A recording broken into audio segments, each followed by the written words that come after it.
200 metre দূরত্ব দৌড়াতে এ এর 51 সেকেন্ড সময় লাগে, বি এর সময় লাগে 60 সেকেন্ড।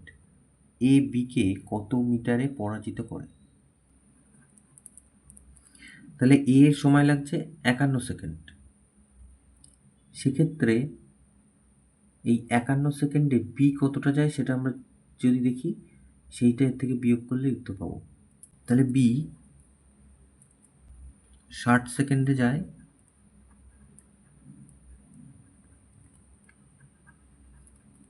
200 মিটার, বি 1 সেকেন্ডে যায় এত মিটার, অতএব বি 51 সেকেন্ডে যায়।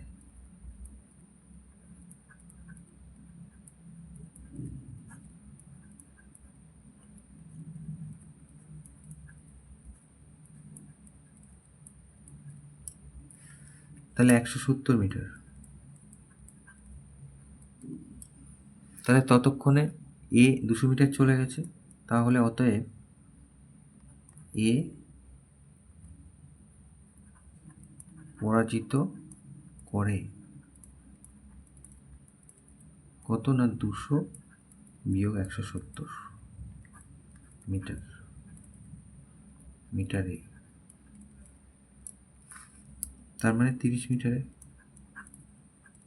এটা উত্তর।